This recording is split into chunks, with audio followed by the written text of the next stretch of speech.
En tant qu'agent immobilier, il a amené le blanc dans l'immeuble à visiter. En disant que c'était son immeuble. En disant que c'était son immeuble et tout.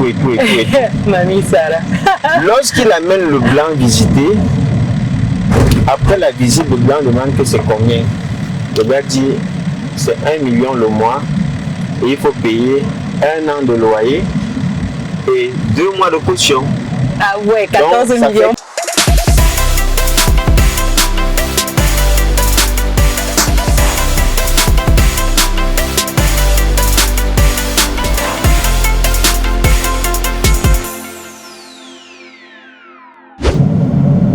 Salut chers résilients, j'espère que vous allez tous bien. Donc aujourd'hui c'est une vidéo spéciale, on s'en va sur un site, visiter un site de William que vous avez déjà vu sur la chaîne. Il est juste là à côté, je vais laisser William se représenter rapidement pour ceux qui n'ont pas vu sa précédente vidéo, son interview. William, vas-y. Salut chers internautes, moi c'est William Assontia. Et je suis entrepreneur dans le domaine du BTP. Voilà. Là, on s'en va sur un site assez, comment dirais-je, assez discret, parce que c'est pour une personne discrète. Une cliente qui m'a fait confiance comme tous les autres d'ailleurs. Et puis, elle a décidé de se faire, elle vit à l'étranger, et elle a décidé de se faire une belle maison, du moins une belle villa. Ah ouais. Côté de Yaoundé pour pouvoir souvent y passer le séjour. Et séjourne souvent là-bas. Là, la villa en cours, elle est déjà.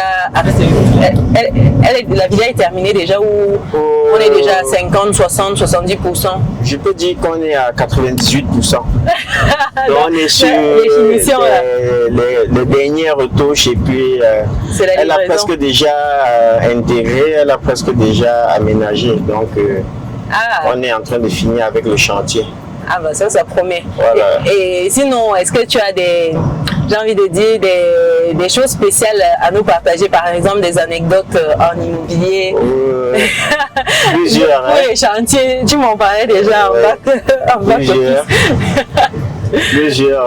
C'est quoi la plus marquante? Notamment, une fois j'ai carrément monté un projet, c'est-à-dire les plans d'exécution, tout ce qui est études géotechniques, calcul de structure.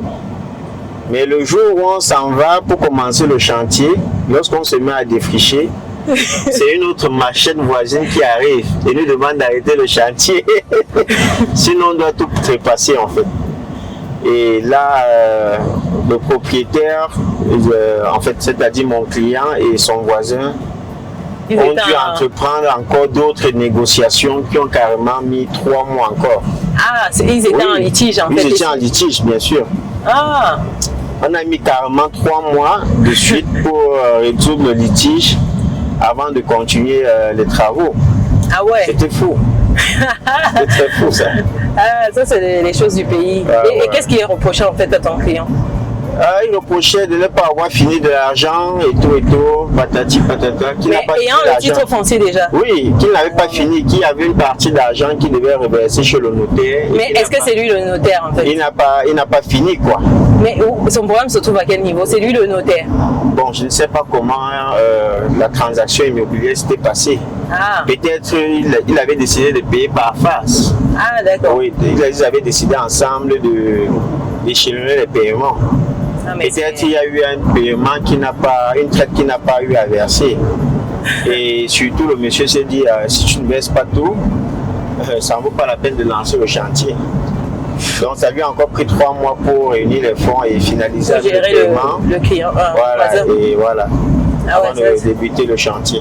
Ça c'est fou quoi. Ça c'est vraiment fou. Bon, nous en tant qu'entrepreneurs, on est confrontés à ce style de situation. On essaie seulement de cadrer et d'avoir le juste milieu quoi. Ah ça. Voilà. Non mais je pense que le quotidien même, ça doit être fun. L'avantage c'est que les jours se suivent mais ne se ressemblent pas. Voilà, justement. Ah ça. Justement. Il y a toujours des challenges, des choses imprévues qui tombent tous les jours. Là il faut gérer. Surtout en ce qui concerne le domaine foncier. Le domaine foncier, c'est un domaine, on peut dire, au Cameroun plus précisément, c'est un domaine barbare. Donc vous pouvez voir un terrain qui a été revendu 4 fois par la même personne. 4 fois. Je faisais même une vidéo là-dessus, mais figure-toi que j'ai échangé même avec des notaires qui nous expliquaient qu'avoir notaire avec des avocats, même tout ce qui disait qu'avoir un titre foncier, même finalement, ça ne te protège même pas en fait. Oui, tu peux avoir ton titre foncier, quelqu'un d'autre a son titre foncier du même terrain, vous êtes même 2, 3, 4 personnes avec le même titre foncier pour le même terrain. Et le plus fort gagne alors. Ils expliquaient que c'est la personne qui a le mieux acheté en fait qui gagne à la fin. Parce qu'à la fin, on regarde qui a suivi les procédures dans les règles de l'art, qui a bien fait tout et c'est cette personne en fait qui gagne, qui récupère le titre foncier à la fin. Il y a des titres fonciers qu'on annule même. Voilà. Tu fais ton titre foncier, après on annule. On dit que ça reprend. C'est ça. On annule carrément. Ils sont forts, franchement. Le domaine foncier au Cameroun, vraiment. Il n'y a pas un sexe qui est. Vas-y. C'est vert. Vas-y, c'est vert pour toi. Ah, c'est. Puisqu'on devait être de ce côté. Ah, ok. C'est rouge pour ceux qui vont. Ceux qui partent là-bas. Donc au Cameroun, il n'y a pas de sexe confondu, que ce soit les femmes, que ce soit les hommes, tout le monde arnaque tout le monde. Oui. Il y a même des mamans, elles préfèrent te vendre le terrain, elle sait que ce terrain est vendu, mais je ne sais pas par quelle alchimie, une autre personne a besoin du terrain. Elle revend le même terrain. Elle revend, elle n'a pas de. Elle a le sang à l'œil, elle revend. Ah là là. Il y a trop de litiges pour foncières ici. Oui. Foncier, pardon. Il y a trop de litiges fonciers au pays. Je ne sais pas. Je pense que vivement que tout ça soit centralisé et qu'on numérise. Je pense que si tout est centralisé, numérisé, on aura moins de soucis, je pense. Ouais, ça va juste faire atténuer. Hein. Ah bon, ça ne va pas changer dans le fond. Ça va juste atténuer. Parce que même lorsqu'on parle du titre, moi, j'ai toujours dit que je ne peux jamais acheter un terrain qui n'est pas titré. Ah, mais ça, c'est une garantie, c'est vrai. Est-ce que ça sécurise alors même finalement? Bon, au moins, tu as de quoi. Tu as un bout de papier sur lequel, officiel, que tu peux t'appuyer dessus pour réclamer. Voilà, les affaires de, comment on appelle ça, le droit coutumier, abandon de droit coutumier. Du droit coutumier. En général, si c'est un terrain que tu n'exploites pas vite, dès que le père qui t'a vendu décède, directement tu le tombes dans les problèmes. Tu vas racheter le terrain à nouveau. Non. Donc à quoi ça sert donc s'il te faut passer ta vie à racheter le terrain que tu as racheté? Pourquoi? Parce que telle personne est décédée et les enfants disent que non. Non, tu n'avais pas bien acheté. Tu avais trompé notre père. Voilà. Nous sommes là maintenant, parlez bien maintenant. Ça c'est courant ça. Oui, non, tu avais trompé notre père, nous sommes là maintenant. Comme il n'avait pas bien fréquenté, tu as profité pour le tromper. Oui, non mais c'est quand même fou, hein, c'est fou. C'est quoi, mais ça se passe. Il y a des litiges comme ça qui vont faire des années au tribunal. Et ça, entre-temps, tu ne peux pas exploiter le terrain. Des années au tribunal, tout le monde est bloqué. Non mais ça c'est vraiment que ce soit des problèmes, des litiges concernant la double vente, que ce soit des litiges concernant comment dirais-je, les litiges fonciers, c'est-à-dire peut-être le propriétaire qui t'a vendu est décédé. Mais les papiers n'étaient pas encore signés. Les papiers n'étaient pas encore avancés, jusqu'au niveau du dossier technique même. Et directement, dès qu'il décède, c'est la rébellion. Tous les enfants, chacun veut récupérer un bout. Puis encore s'il a 2 ou 3 femmes. Ça devient compliqué. Ça devient hyper compliqué. C'est pour cela, je pense que lorsque tu te lances dans une démarche d'achat, c'est mieux de finaliser une fois et puis quitter dessus. Et idéalement, aller faire même encercler en fait le terrain. Et comme ça te permet de te mettre à l'abri des situations comme ça. Parce que malheureusement, le problème, c'est que quand tu achètes et que tu laisses quelque part, quand tu reviens, même souvent, tu trouves une personne qui est déjà installée, qui vit sa vie et tu as beau lui brandir les papiers du terrain, lui, c'est pas son affaire. Et dis-toi même que souvent, quand tu es en train d'exploiter, en termes de loi, pour trancher, c'est généralement celui qui exploite déjà qu'on peut lui demander, en fait, de t'indemniser. Et puis, c'est tout, tu perds ton terrain comme ça. La terre appartient aux premiers occupants. Ça veut dire que du moment où tu as acheté un terrain et que c'est ton terrain, bats-toi pour l'occuper. même si c'est une baraque du rien de tout, au moins, Tu déposes si la dessus. personne, tu déposes dessus et la personne que tu mets dessus, si tu peux avoir le contrôle sur lui, tant mieux. Mais il y a des terrains barricadés qui ont été achetés. Ah oui, C'est-à-dire, tu ouais, arrives, bien il sûr. visite et il voit que c'est... Non, quand c'est encadré déjà, l'avantage c'est que quand c'est encadré, tu sais quand même déjà qu'il y a quelqu'un dessus en fait. C'est pas un terrain vague comme ça, il y a déjà quelqu'un qui Le dit monsieur que je te suis... dit que c'est ma barrière, c'est moi qui ai conçu la barrière. Il te dit ça, que ça c'est ma barrière. Le carénage, si c'est moi qui ai mis le carénage. Il a même Il te les dit clés. ça. Mais il réussit à entuber un potentiel acheteur jusqu'à ce qu'il verse l'argent. Mais tu sais, moi je pense que c'est également avec la complicité en fait des personnes du cadastre, hein, parce que ça se signe où tous ces documents-là. Quand tu as un titre, ça se signe au niveau du cadastre. Donc si on signe une fois, deux fois, c'est que c'est là, dedans. Ah non. Oui, Ah ouais, Oh. mince. entre temps, il y a les faux. Comment on appelle ça? Je vais entrer là-bas. Tu vois, Ouais, parce que ce sera compliqué. faut bien regarder. Hein. Ouais. Ouais, parce que pour retourner complètement, c'est bon. Ah. Voilà, c'est bon. Il va passer par la station. Ouais. Les aléas de la conduite. Je n'ai plus pensé à ça. Ah oui, là, on était tellement. Hein? Pour entrer là. Ah, chaud. Où j'étais là, j'étais mal positionnée. Ouais. Le terrain au pays, c'est la bastonnade, vraiment. En matière d'immobilier même, je connais un agent immobilier qui avait escroqué un blanc en fait. Qui avait son terrain. Non, pas qui avait son terrain, il voulait un appartement à Bastos. L'appartement coûtait 1 million le mois. Comme le propriétaire autorise souvent les agents immobiliers de ramener leurs clients, De visiter. de visiter. Le monsieur, lui, en tant qu'agent immobilier, il a amené le blanc dans l'immeuble à visiter. En disant que c'était son En immeuble. disant que c'était son immeuble et tout. Mamie Sarah. Lorsqu'il amène le blanc visiter, après la visite, le blanc demande que c'est combien. Le gars dit c'est 1 million le mois et il faut payer 1 an de loyer et 2 mois de caution. Ah ouais, 14 Donc, ça millions fait 14 millions propres. Et il a déposé. Le blanc dit que ok, il n'y a pas de souci. Comme c'est un blanc, il a tac, il dit qu'alors en banque. Il n'a pas fait le virement, c'était un cash Je comme dis ça. le cash, le gars donne le cash. Lorsqu'il donne le cash, il rentre chez lui. Il dit que bon, je vais déménager dimanche.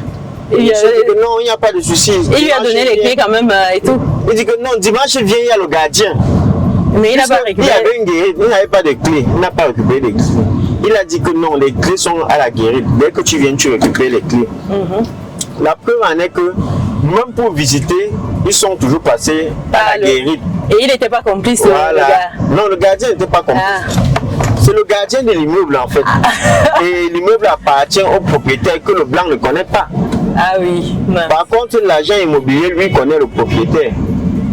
Ah oui, donc du coup, il savait que le propriétaire ne serait pas dans les parages. Voilà, exactement. Quand il a fini la visite, ils se sont donné rendez-vous pour verser l'argent. Le blanc a versé 14 millions. Mince. C'est pas Dès qu'il possible. verse 14 millions, il part. Le dimanche, donc, le monsieur veut, comment dirais-je? Oui, Oui, le oui. dimanche, le monsieur prend un cargo, c'est-à-dire un Oui, camion. pour Il mettre ses déménage affaires. toutes ses affaires. Il déménage toutes ses affaires. Il met dans le camion. Dès qu'il arrive devant le portail, chance que le propriétaire de l'immeuble était là. Il était présent lui-même. Il arrive devant le portail.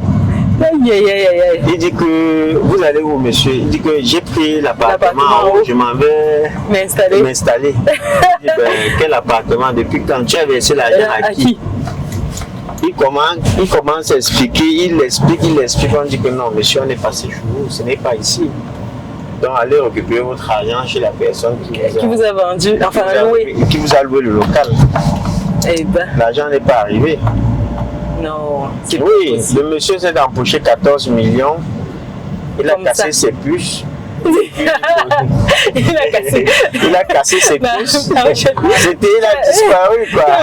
Ni vu, ni Ça, c'est connu. une affaire 14 millions. Oui. Non, mais sincèrement, il va manger ça. Tu penses qu'il va faire quoi de ça? Ni connu. Quand tu vois l'argent que tu gagnes comme ça, tu penses que tu fais vraiment quoi de durable et de constructif avec Non, c'était ni vu ni connu. 14 millions quoi. 14 millions est parti. Il a enjoy. Mais le propriétaire connaissait l'agent immobilier, il aurait pu retracer Non. et retrouver sa trace. Vous savez qu'au Cameroun, il y a au moins 2000 agents immobiliers. Du moment où quelqu'un voit seulement. Du moment où quelqu'un voit juste une opportunité, où il y a l'offre d'un côté, la demande, de l'autre côté, se transforme en agent immobilier.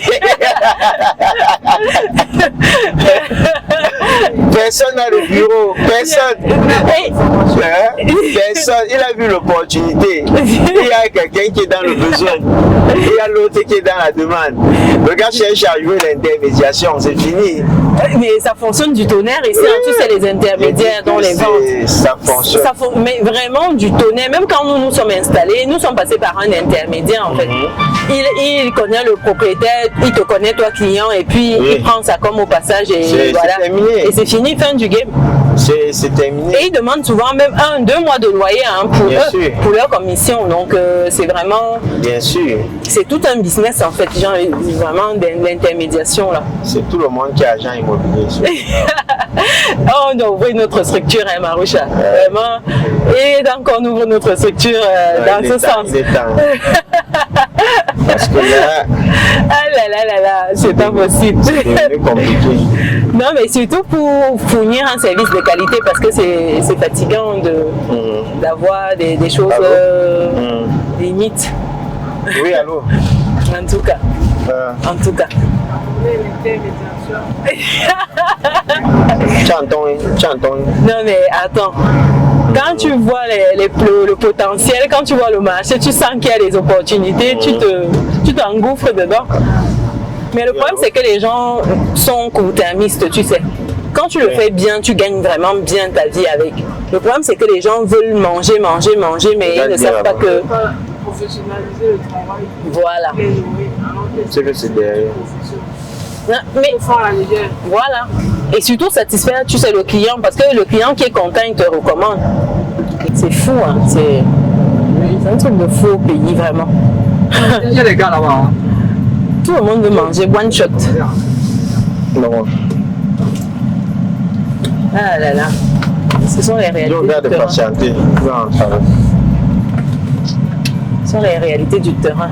Mais à Douala, une fois, à Douala, à un moment, lorsqu'il y a un procureur qui avait pris des décisions là-bas, lorsqu'il y avait une affaire de double vente, on entend qu'on prend d'abord les personnes concernées, on met d'abord en prison Oui. avant de les juger. Oui, à un moment, c'était terrible à Douala. Mais C'était terrible. Parce que là, c'était devenu du n'importe quoi. Quand il y avait une affaire de terrain qui était sur la table, c'était d'abord double vente. C'est-à-dire, tu m'as vendu. oui, Tu as encore vendu à une autre personne. On a fait Toi, on t'arrête d'abord. Non, toi, Le vendeur. Oui, le vendeur. On l'arrête d'abord, on le fout d'abord en prison. Oui, parce que j'espère. On le couvre Moi, je d'abord. pense que c'est une bonne initiative. Je parce pense que si on fait comme ça, ça va discipliner les gens. Ah, même ça, je pense que ça refroidit les gens. Quand tu vois, il y a vraiment trop de double vente. Trop. Ici, on est dans quel quartier, Marouche? C'est Nyom. Nyom déjà. On Mais a bon. quitté le sens. La route, ils sont Oui, quel est? sur direction de là. Ah. C'est ici, il y a un point de l'ouest. Ils ont le bloc de la côte. Ah ouais, ça, il y a la trotte ici. Hein. En tout cas, ouais. Bonjour, mon Ouais, frère. c'est vraiment tout un quartier. Moi, dans Tu vois, les prix du mètre carré ici sont à combien? C'est toujours tout droit. On est à combien à peu près? 25 000 francs. Je suis presque à côté. 30 000 le mètre carré. C'est quoi les prix du mètre carré ici? Ici. 25, 30 000. Oui, la zone 6 c'est 25. Mais un peu plus devant, tu peux trouver à 15, 20. Parce que là, on fait la visite d'un bout de Yaoundé, là, en même temps. Là, c'est la visite guidée, là, au calme, là. J'ai découvert la route hier. Ah, hier. Quand il y a souvent les embouteillages. Hier. Je connaissais déjà, mais connaître dans le sens quand on rentre de l'ouest. On rentre les bouchons de Moi, mais il y a l'ouest. Pourquoi? Moi, mais il va pas faire les arbres. C'est trop. C'est pas. C'est mieux, les embouteillages, il y a de l'autre côté, là. La route, là. Je sais pas, là. Pourquoi on n'avait pas préparé? Ah, donc ça c'est un raccourci. Elle est cassée. Il y a. Bon, tu avais une grande voiture encore, c'est bien. J'étais avec ma carrière, c'était pas Quand tu finis ça, là tu te couches, tu te mets ton corps, fait seulement comme ça tellement. Ça c'est les routes que les femmes enceintes à terme doivent prendre. Quand l'enfant la traîne, il ne veut pas sortir. Tu fais un aller-retour là-bas, l'enfant il sort rapidement. Il sort directement. Il dit que si y a tout resté ici, il me faut déménager.